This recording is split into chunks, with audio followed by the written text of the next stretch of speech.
Enemy of the state. An enemy of the state. Enemy of the state. Dank Podstash. You're listening to Enemy of the State's Dank Podstash. The Podstash is available on YouTube, SoundCloud, and everywhere else podcasts are found. Let us know where you want to listen, and we'll release there as well. If you want to help us improve the podcast, check out our shops at blackmarketmemes.threadless.com and dankpodstash.threadless.com. Links will be provided. Anything you buy helps us make the Podstash better. Business owners and creators, advertise on the Dank Podstash. Reach a larger audience, make more sales.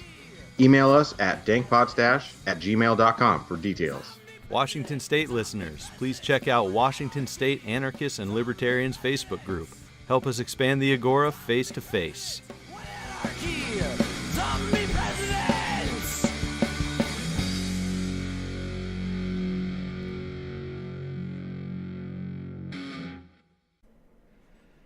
All right, welcome, fellow enemies of the state, to episode 26 of Enemy of the State's Dank Podstash. My name is Nick, and I'm here with David Ballantyne. How's it going, buddy? It's going excellent. It's a nice sunny day, and I couldn't ask for better weather to do nothing but sit inside. We're here with Brian Ellison today, and he's going to talk about some of his activities and things he does, which I'm not fully certain of what he does. Yeah, I'm not fully certain sometimes either, so I just kind of go with the flow. But yeah, I'm kind of jealous of your weather. We got hit with snow again here in the Detroit area. So it was it was no jacket weather the other day, and then last night we got another half inch of snow or whatever. So damn bipolar weather. Spring. Rip for sure. So Brian, what is it that you do? So, well, I kind of got my start in activism as a candidate.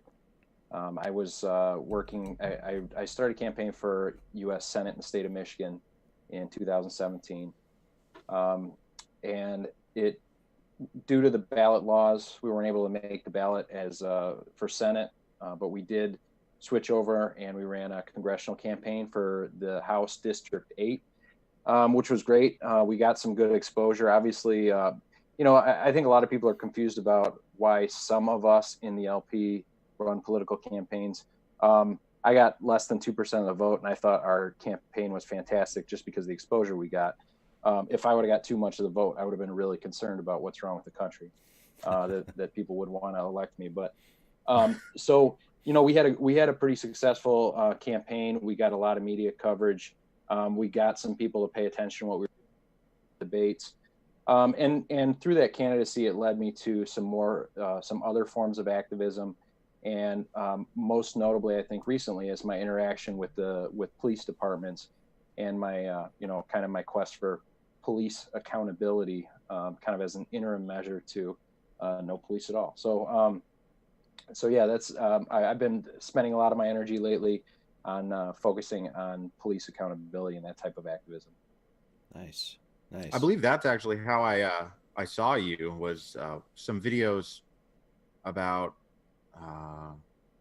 the police having taken weapons from you, and they were withholding it and not giving you information, and a whole bunch of nonsense and making you jump through a bunch of hoops to get back your own property.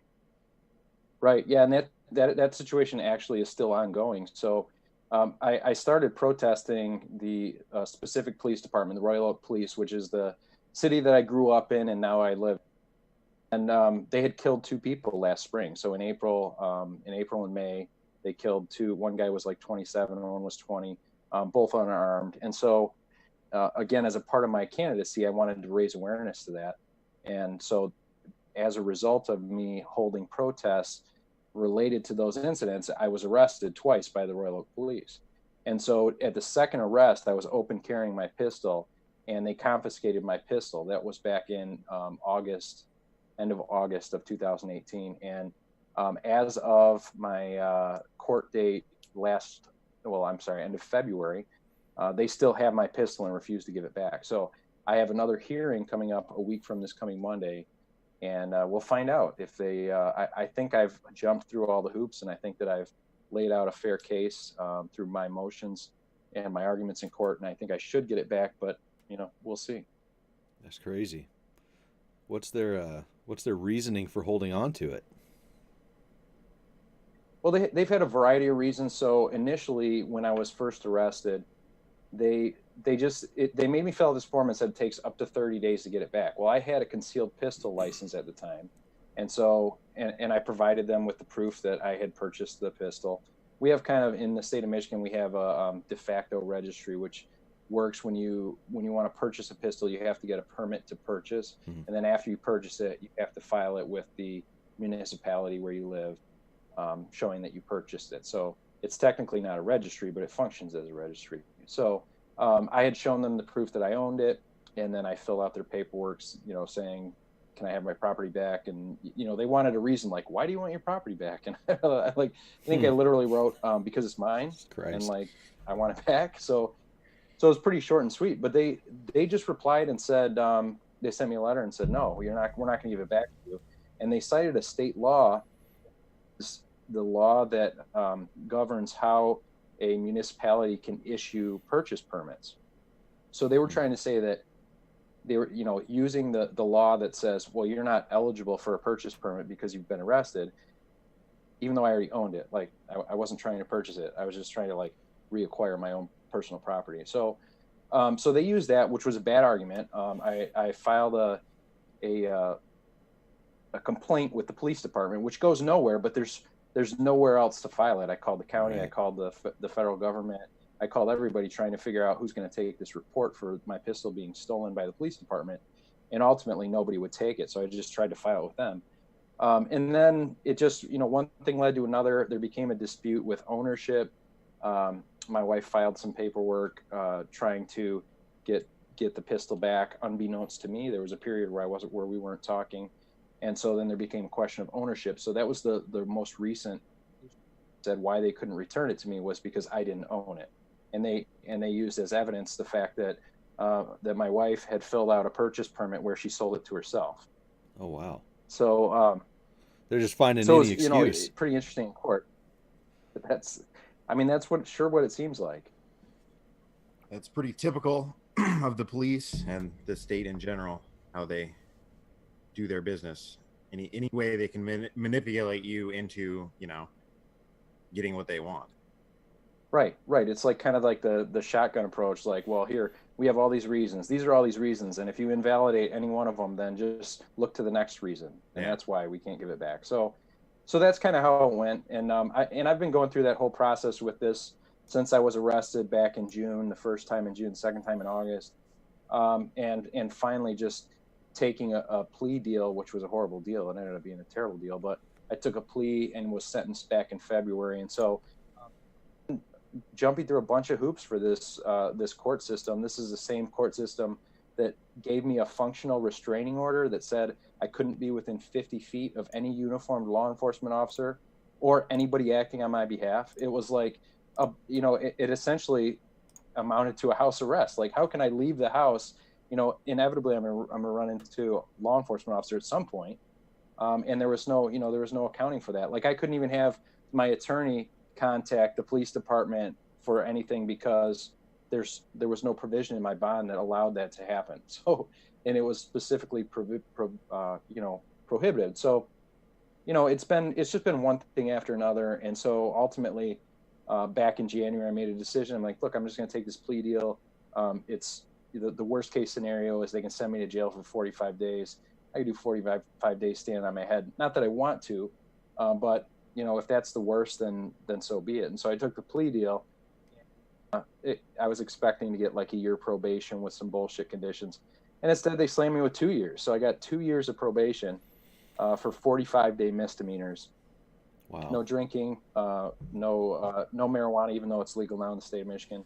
I don't know, bullshit. I have to have a job. What the fuck? If I want to quit my job, now I go to jail. Other various conditions, that no firearm. It makes no sense. Completely unrelated to what I was arrested for. So anyway, right now I'm enjoying my time on probation.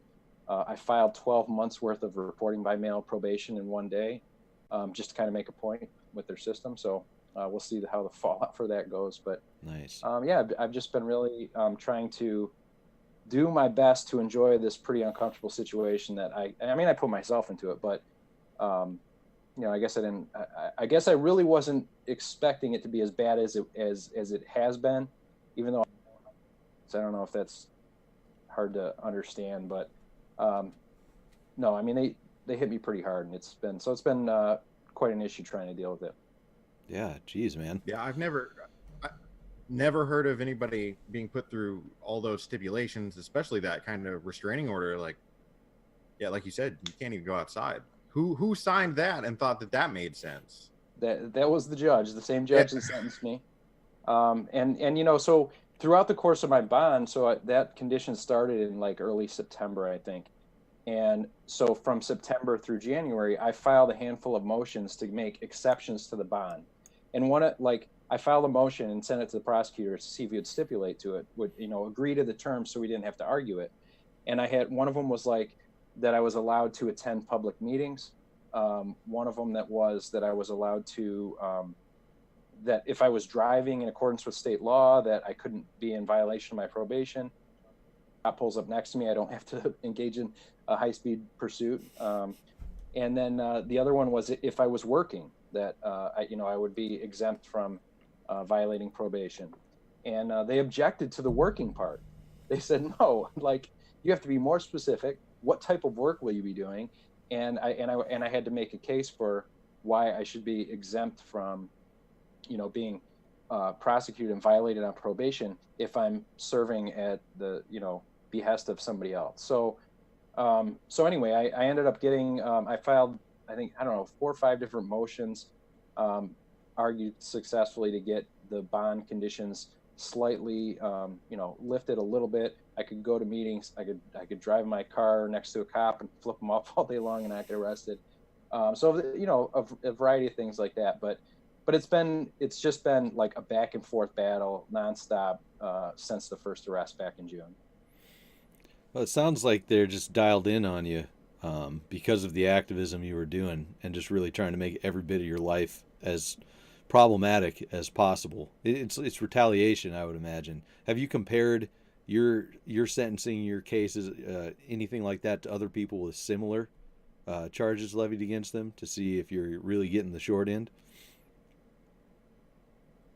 Not necessarily similar charges, because I wasn't really aware of this, but the judiciary is not subject to the Freedom of Information Act, so you can't get open records from the court like you can from the city and the government, even though a lot of times that's a hassle still. But the judiciary is completely exempted from it, so I couldn't even do adequate research if I wanted to. But when there was a judge candidate that was arrested in the same city for drunk driving, littering and drunk driving, right? So 2 misdemeanors, stupid misdemeanors, but nonetheless, right? She hired as her attorney the city attorney for the city of Madison Heights, which I also had a case in, to represent her as her defense attorney, and she negotiated a probation where they dropped the drunk driving, she got just the littering, paid a fine, and got 12 months non-reporting probation. That's garbage. Right. So this is a clear, indication you have an insider here, somebody who's in the system, somebody who hires the next city over, a prosecutor that typically works on the other side, that works hand in hand with the Royal Oak prosecutors, and you can see the result. Obviously, I mean, everybody knows you can buy justice, and frankly, the reason why I decided to take a deal was because I ran out of money. Yeah. I lost my job back in August as a result of my activism, and throughout my campaign, I knew I wasn't going to be able to get a job before the end of the.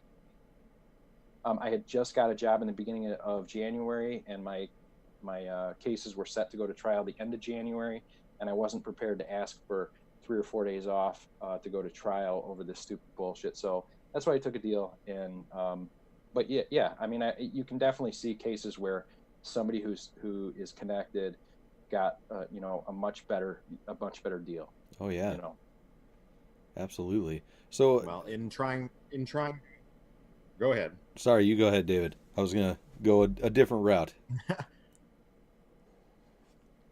in trying to, attack you and retaliate against your activism, they're kind of proving your point that they're corrupt and a bunch of pieces of shit.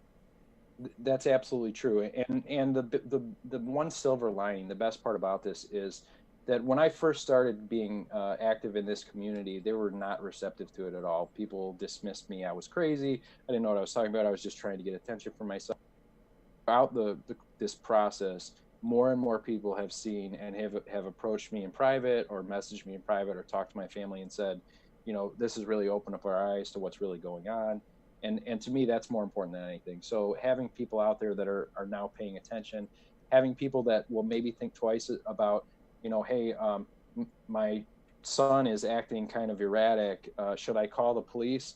Well, now if you call the police because your son's acting erratic, he may end up dead in the street 10 minutes later. So if we can bring more awareness to that and people start realizing that, police aren't your friends. They're not there to help you. If you call them, you're risking your life or somebody else's life.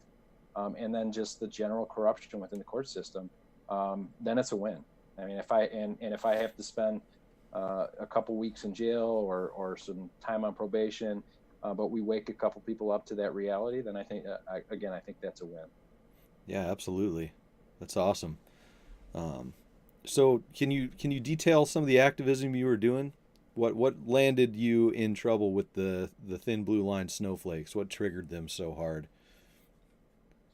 Well, it started with, I just started speaking at a city meeting. The chief didn't like what I had to say. He followed me out and kind of threatened me in the hallway afterwards.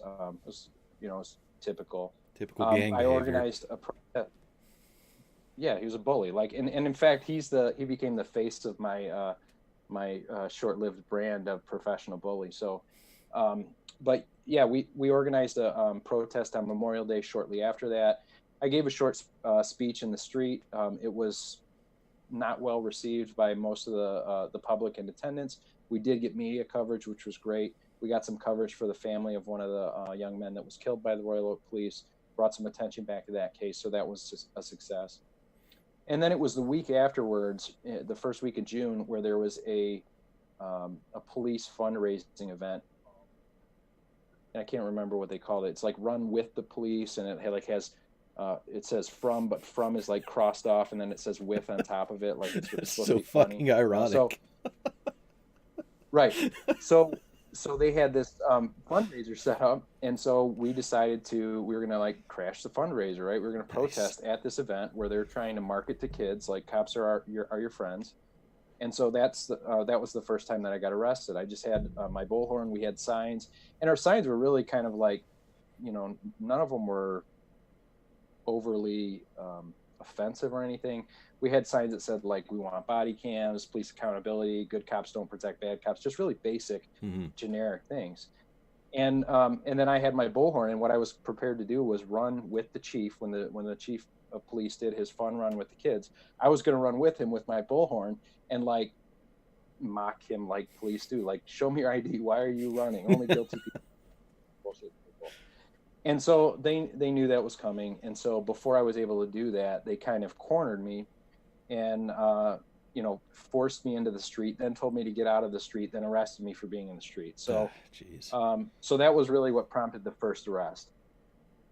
After that, I noticed that I was being followed by police all the time. So I had to drive from one end of this city to the other end every day. I worked on one end, lived just outside the city on the other end.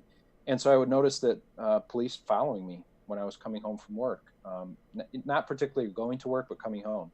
And so I started pulling over. I'm like, I don't want these fuckers behind me. I'm not giving them any excuse to pull me over. So I just pull over. I'd let them go past me. And then something dawned on me. I was like, well, if they're in front of me, if I'm following them, they can't follow me. And so I started following them. I followed them, and if they'd stop, I'd stop. If they pulled over, I'd pull over. If they parked, I'd park. And they obviously pretty quickly, and they didn't like it. And then I started thinking, well, I'm going to, aside from just doing this on the way home from work, I'm going to do this in my free time because, they don't like it. And if they don't like it, then we should be doing more of it. And so I started doing that, and that really pushed them over the edge. And that was the thing that that got them to initiate this, restraining order, for lack of a better term, this bond condition, was because they didn't want me following the police. And when I was following them, I mean, I was keeping my distance, but I would follow them. I would record them. If they would try and lose me, and I mean, it was like all these evasive actions. It was, you know, it was like cat and mouse. But you know what? When I was following them, you know what they weren't able to do? They weren't able to fuck with anybody else. Nice. And so, you know, so again, I think it was time well spent. And but you can't have that because they got lots of people they got to fuck with. So so they tied my hands, and that's, you know, and that's where we're at. So really kind of inspired by what the Black Panthers did in following the cops and preventing them from harassing people. I think, you know, that was kind of where my deeper inspiration came from. And just kind of engaging in that behavior was really what pushed it over. So are you involved with anything like Cop Block or Police to Police or anything like that? No, I'm entirely independent. I mean, I've just done what I've done, really kind of more or less reactions to situations that I've personally been in, aside from my activism when I was trying to, you know, argue for the people that were killed and advocate for them, but more or less just kind of responding to situations that I've been in. And so I haven't, other than when I've gone out and followed the cops, you know, a lot of these guys do auditing, show up at different places and try and draw a reaction. And I just never saw the reason to do that. I would rather just try and observe the police doing what they're doing in the normal course of business, using people, and they don't want people to see that. And so no, I never was really officially, you know, affiliated with any other activists kind of working in that arena. I just kind of did my own thing and tried to encourage other people to do the same thing I was doing. Yeah, I see a lot of those people. They just go out to cause problems, which, I mean, I'm fine with. I'm certainly not saying anything against those outlets or anything, but it really says something that you're just reacting to them, you know, messing with you. So. Yeah, and there's no shortage of it. I mean, I had a cop that gave me a ticket, and it's not just a ticket, it was a misdemeanor. Well, first it was a ticket. They gave me a ticket for parking on my lawn. So I went to court and I said, there's no, you know, you wrote on here that this is in violation of state statute. There's no state statute. It's not a violation. The judge said, oh, look, you're right. Case dismissed. So a week later, I got a misdemeanor summons. So they filed a criminal charge for the same incident because they cited a city ordinance that it's a 90-day misdemeanor if you have a car parked on your lawn. Now, they weren't citing the law appropriately, but they were charging me regardless, right? So I got charged with the misdemeanor. And then it was, I don't know, a few weeks later, I just started parking my car on my lawn on purpose, saying, here it is, come and get me. How many misdemeanors do you want to charge me with, you know?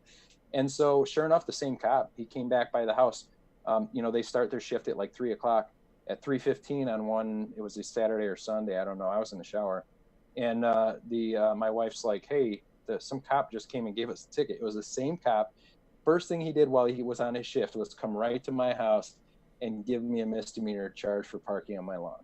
And so I spent the rest of that day following his ass around. And I had a decent short video from it. The guy couldn't follow a single traffic law. He didn't know what to do. He was scared shitless. And I didn't even realize how scared he was at the time. But, you know, these guys for trouble. I mean, he came looking for trouble for me. He came to me. He wanted to, you know, exercise his authority over me. And then he ended up probably shitting his pants that day. And I think that, you know, more people need to be reactive to that. And kind of I'm inspired by the thing that happened in Chicago. Maybe it was earlier this week or last week where the police are trying to make a drug arrest, and a group of people come up and said, not today. And guess what happened? They scooted. And so I think if more people stand up, you know, certainly they're going to be less effective in enforcing this bullshit they're trying to pull on us. Absolutely. Got to build strong communities so that it's able to happen. And it sounds like you're putting that groundwork in too, because you said people weren't super receptive to what you were doing at first, but it's slowly been gaining traction, and that's really awesome. At the beginning of the show when we were first talking, you mentioned running for office through the LP, the Audacious Caucus, and that kind of stuff, and that getting exposure and getting a message out there seemed to be more important than getting elected. Is that the way you look at it? Getting the message, getting the knowledge out there is more important than winning the elections?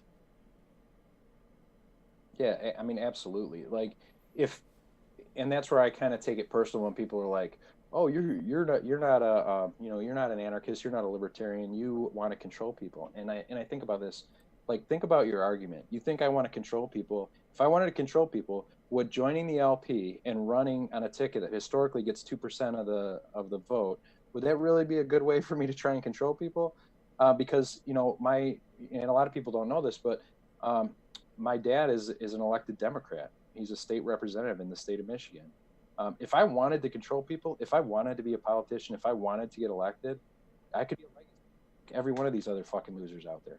Like, if that's all I cared about was controlling people and getting elected and being a quote politician, that would be an easy path. So yeah, absolutely. I think getting a fundamental, principled message out to the people, so that people can realize that the government is not their friend, the police are not their friend, the government's not their friend, the government can't help you, the government hurts you. Getting that message out and having people wake up and understand that message, even in small numbers, is much more effective than even if a complete anarchist could get elected to a government body. One guy's not going to be able to make a change. The system's not set up to allow that. And so all we can do is help build momentum and get more people to pay attention. And eventually, when things tip over, when whether it's revolution or insurrection, whatever it is, hopefully we have the numbers that we're in a decent position to be able to handle. Well, throughout doing this podcast, I've definitely, my opinion on things have changed. I started out like, if you're involved in politics at all, I don't want anything to do with you. Like, re-statist, but I've learned that, yeah, I've learned that, that's not the best method. You got to ask people where they're coming from. You got to see if it's about the message, if it's about actually trying to become a politician, or, what they're about, because you can't just take things at the face value. You got to dig a little bit deeper, see what's really going on. Right. And there's certainly candidates within the LP that would love to be elected and would love to represent, be a government representative. And I don't understand that. I mean, that's just not me. I was thinking about running for city council, and I'm like, if I get elected, it's only going to be funny the first few times and put forth a bill to abolish the police department, right? Then it gets old. So so it just seems like, getting elected to me, that would be worst case scenario. But there's a lot of people that pay attention during an election cycle. There's a lot of people that are out there looking for something different, looking to government to solve their problems.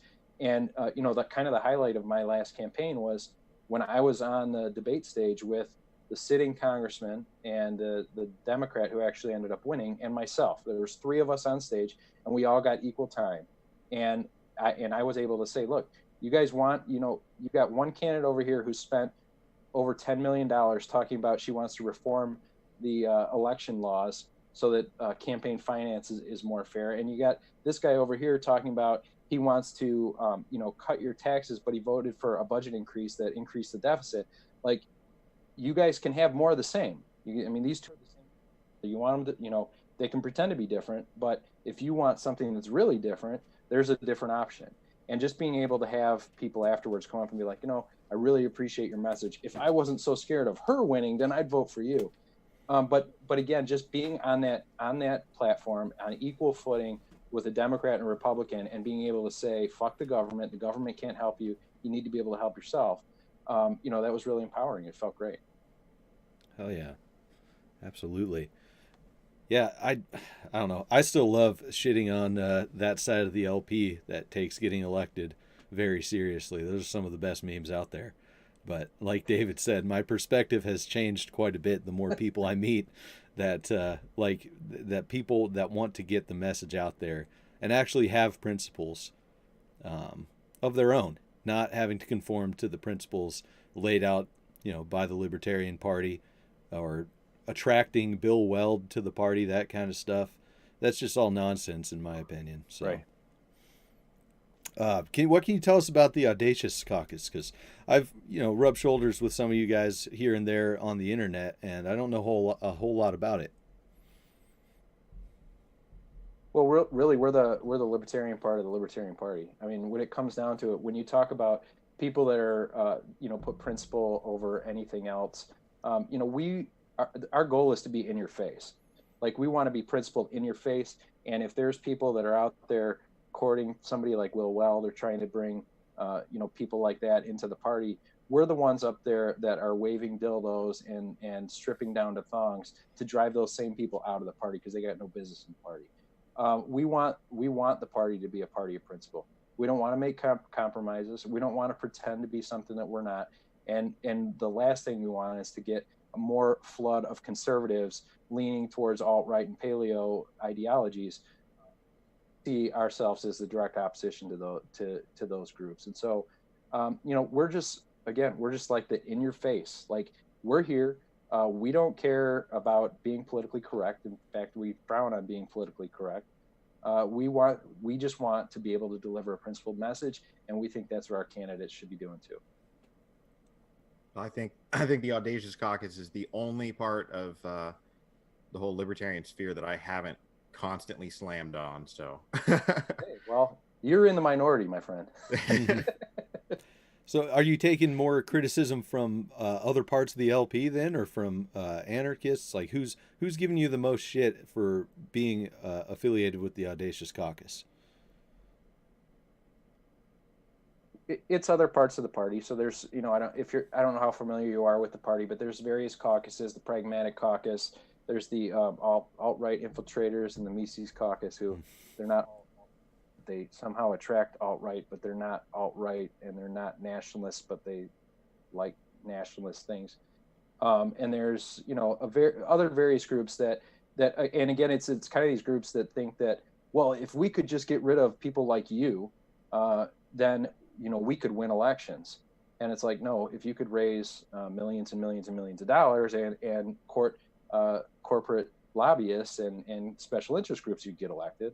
Right. But then that becomes completely non-libertarian. And so really, yeah, there's groups within the party that seem to think this notion that if we could just pretend to be something that we're not, then we could all get elected and then we can change the world. And so those are the ones that we really, that really kind of oppose our principled messaging and our in-your-face kind of style. And so I don't know that we get a whole lot of criticism outside of the party because, frankly, I don't think a lot of people outside of the party know we exist. But yeah, within the party, most members of our caucus have been the single reason why the Libertarian Party is going to fail at one point or another. Awesome. That's great. Yeah, I thought the Mises Caucus had changed their name to the Forced Skiing Caucus. That's what I heard last. Can you confirm that, since you're involved with the LP at all? I think, yeah, you know what? I've been banned from the Mises Caucus. You'd probably have to ask Tom Wood that question, but no, I was kicked out of the caucus sometime last election cycle because the founder of the caucus, the self-appointed supreme leader, said, he asked us, we want your help to help us identify alt-right people so we can get them out. And then I would say, hey, this guy's a problem. He'd be like, get the hell out of my group. Like, okay, man, ask for help. I'm just trying to help.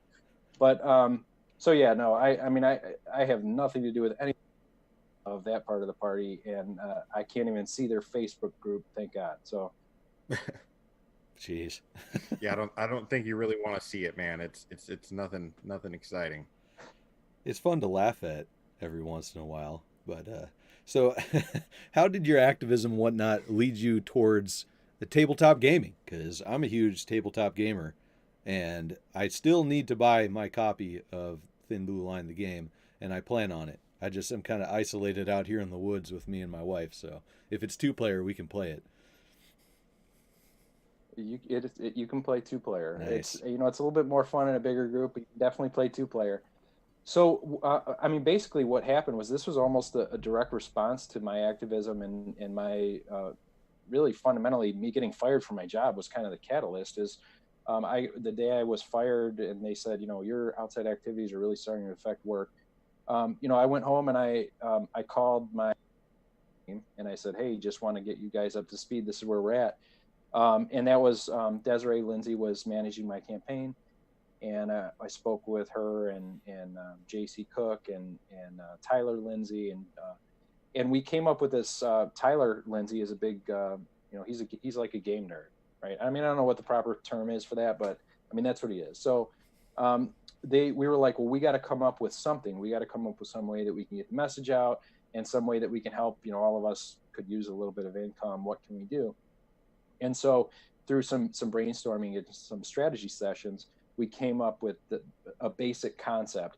And the first concept was Cops Against Humanities. Like, take the whole Cards Against Humanities thing and just expound that, just make it specifically related to law enforcement. And we all thought that was, it was a good idea. It was a cool concept, and that we could come up with some funny stuff.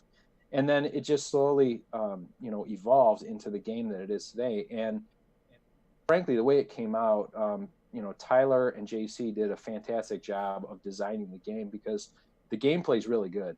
I was expecting it to just be like this funny thing, like, hey, let's bag on the police suck, and let's say some funny things about it. But when you play the game, it's actually fun to play. And so it's like, hey, bonus, we came up with a winning strategy. Not only does it have a good message, that even people who are pro law enforcement or are agnostic to law enforcement can appreciate it. But it's also, it's a good strategy game. So we came up with the game. It's Thin Blue Line.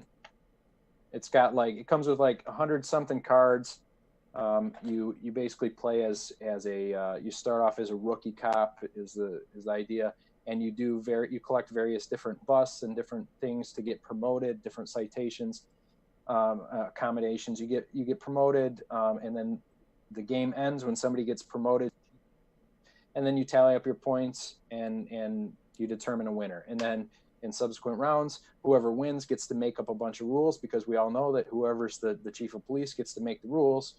That's how it works. So you can change the game up a little bit, throw in a couple of other variables. But it's a really fun, interactive way to laugh about things that are generally pretty terrible if you don't think about them in a humorous way. So, but it's been great so far. Everybody who's ordered it, we haven't got any bad feedback.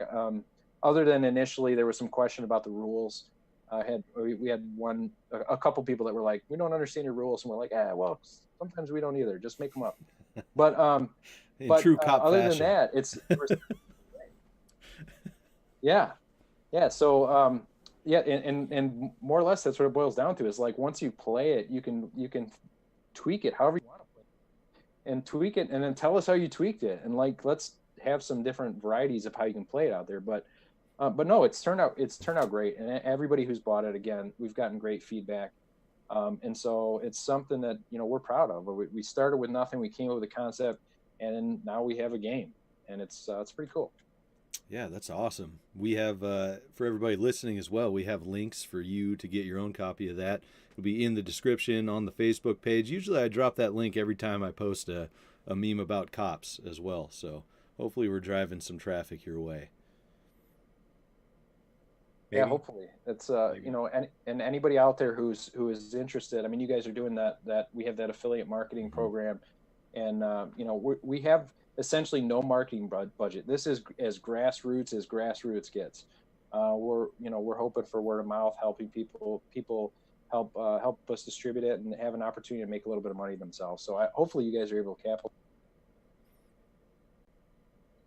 Well, I'm definitely going to have to get a copy of the game myself, because I want to try it out. I might have to get some friends. I might have to purchase some friends along with it to play with. But take it to the police station and catch them on break and ask them if they want to sit down for a minute and play a game. I'm pretty sure if I showed up to the police station, they would just put me in handcuffs right away. Well, then you'd have cellmates to play with. True. If they let me take it in, I might have to smuggle it in somehow. It's not getting down. Oh, man. That's awesome. So you've gotten feedback about the gameplay. What kind of feedback have you gotten as far as the content of the game? Any angry screeching or lots of happy compliments? We've really been trying to reach out to the angry screeching crowd, and we haven't had a whole lot of success. At one point, we were going to have a two-tiered marketing strategy where we were going to market as a pro cop game and just get it out there and just get all these bootlickers, arms up in an uproar.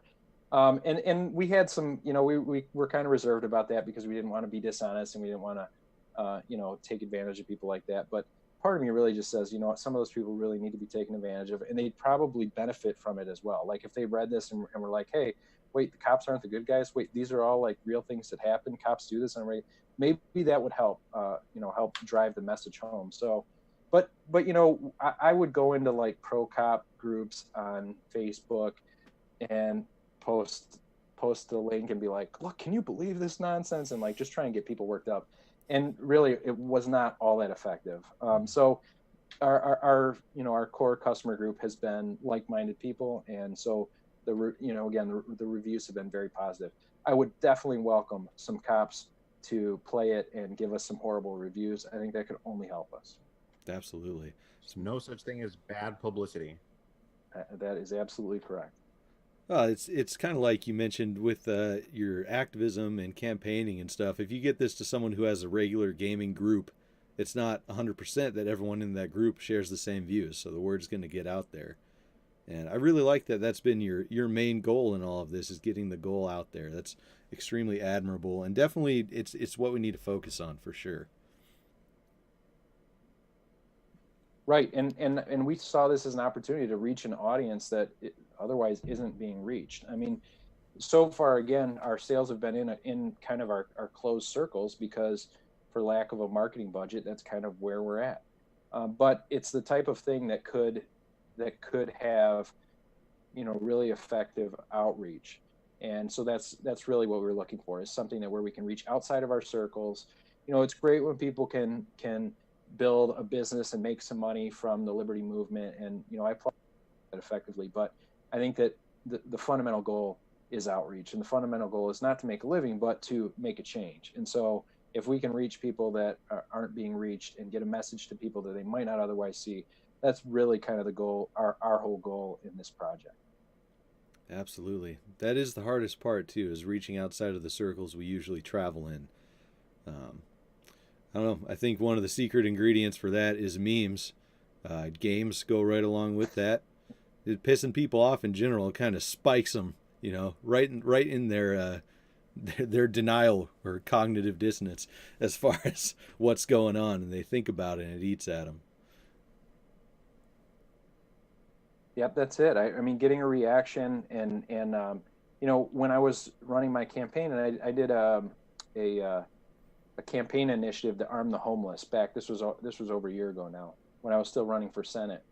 And it started off as a meme on Facebook. I photoshopped this thing that looked like a billboard with a picture of me on it and a picture of Dianne Feinstein handing out AR-15s to homeless people. It said, help me arm the homeless or something. And the Facebook post just went viral. It went crazy all over the place. I started getting calls from different media outlets and doing interviews and stuff.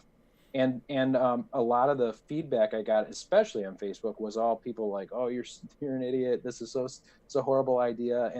And those are fantastic, because the more negative feedback you get, the more interaction you get, even if it is negative, the more exposure you get. So yeah, keep attacking me, keep bumping my post up to the top, keep telling me how stupid I am, and I'll keep replying to you and telling you thank you for your opinion, and you can keep replying, and we keep up. So yeah, all the negative attention, I welcome any of the attention, because frankly, like you guys said, there's no such thing as negative publicity. When the alternative is no publicity whatsoever, I'll take negative publicity all day. And so, that's sometimes what we're looking for. Absolutely. Yeah, the thing is, when you get that negative publicity, it does boost the posts and whatnot, but sometimes you get a person that actually starts seeing what you're saying, or even looks into it a little more. It doesn't happen always, but hey, if it doesn't happen, at least the post is boosted and the exposure's there. And that's absolutely right. And I with the arm the homeless thing, we were able to take that message and just fine tune it and turn it into something like, well, what do you mean you support, all you conservatives that are saying I'm the stupidest person? I mean, you support the Second Amendment. What's your problem here? Like, you don't think everybody should have a firearm? What's wrong with homeless people? They're people too. Does your sacred Constitution not apply to them as well? And so being able to kind of expose that hypocrisy and get people to really kind of reflect on their own ideas I think we did that really effectively. And if we can make people think and make people rethink what they're thinking and re-examine their own perspectives, then we're successful. And for all the attacks, I'll take all the attacks, because in the end, we got a lot of positive out of it. We got a lot of people paying attention who weren't otherwise paying attention, and it ends up being a good thing. And so even if I'm getting 100 to 1 negative to positive, I don't care, because we got the one. I win. Yeah, absolutely.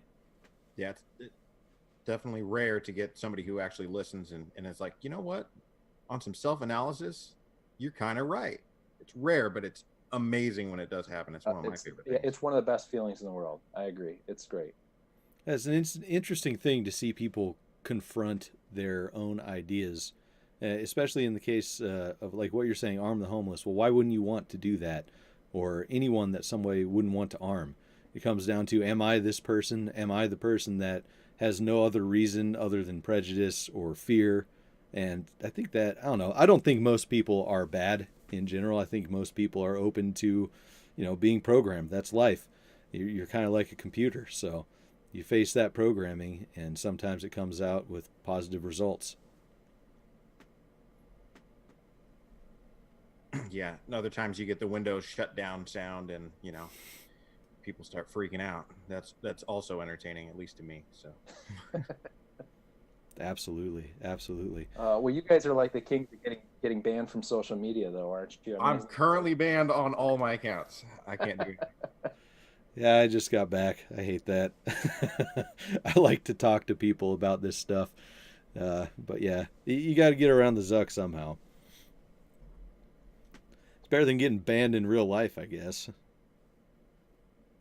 Yeah. Good point. Heck the police have banned your existence. Yeah, great. Yeah, if they could figure that one out, their day. Oh, geez. They seem to be trying with you, so. Yeah, talk about it, man. Yep.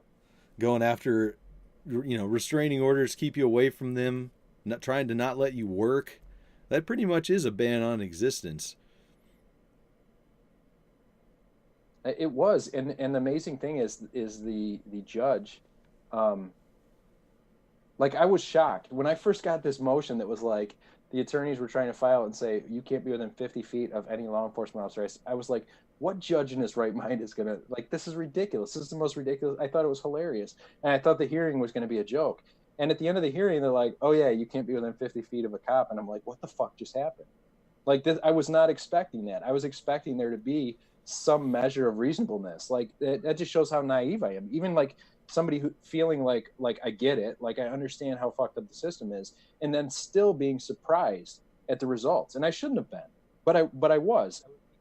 When some of the things you look at, it's just so fundamentally ridiculous. Like, who could possibly say that? Who in their right mind is going to say, you're banned from being, for what? For what reason? Because I was following cops around and videotaping them? I'm like, I didn't threaten anybody. I didn't hurt anybody.